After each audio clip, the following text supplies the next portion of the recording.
Il est l'absent le plus remarqué. Jean-Luc Mélenchon en retrait, mais pas en retraite, de la sphère politique depuis les dernières élections législatives est régulièrement au cœur de l'actualité. Problème, pour lui et ses troupes, le tribun insoumis souffre dans l'opinion. Selon les chiffres de l'Institut YouGov pour le HuffPost, il a perdu 10 points de popularité en 15 mois. Explication. On est fin août 2022, c'est la première entrée politique de la NUPES, créée quelques mois auparavant autour de Jean-Luc Mélenchon.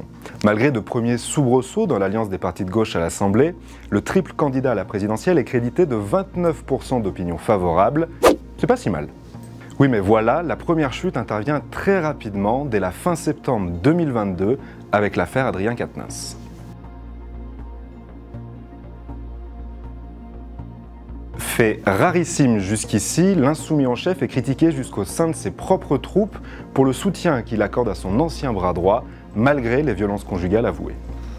Dans l'opinion, Jean-Luc Mélenchon perd 4 points en un mois, et ce premier gradin sera aussi le principal. Depuis, il voit sa cote de popularité s'éroder lentement au gré des controverses dans les médias ou des dissensions avec ses partenaires. Il y a bien eu quelques regains fugaces dans cette courbe. Ce fut le cas par exemple au printemps dernier, au plus fort de la contestation sociale de la réforme des retraites, mais cela n'a pas suffi à contrer cette tendance à la baisse. Encore moins pour retrouver le niveau de l'avant-affaire Quatennens. Pire, Jean-Luc Mélenchon encaisse un nouveau recul depuis la rentrée. 2 points en moins en octobre qui sont sans doute venus sanctionner les échanges sulfureux avec les partenaires des Insoumis, quand il a par exemple soutenu Sophia Chikirou qui assimilait Fabien Roussel à un collabo.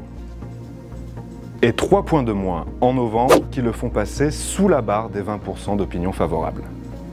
Difficile de ne pas voir dans ce nouveau recul le résultat de la position des Insoumis sur le conflit au Proche-Orient.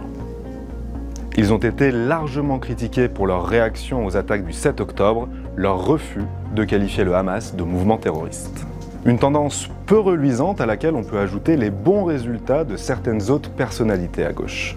François Ruffin dépasse ainsi l'insoumis en chef avec ses 22% d'opinion positive, tout comme Fabien Roussel, qui recueille pour sa part 27% d'avis favorables. Il n'empêche, tout n'est pas noir pour Jean-Luc Mélenchon. Il est par exemple crédité de 17,5% d'intention de vote si la présidentielle de 2022 se rejouait aujourd'hui, selon un sondage Cluster 17 pour Le Point. C'est moins que son score au premier tour, mais il continue d'écraser la concurrence à gauche. À titre de comparaison, Fabien Roussel n'est crédité que de 5% d'intention de vote.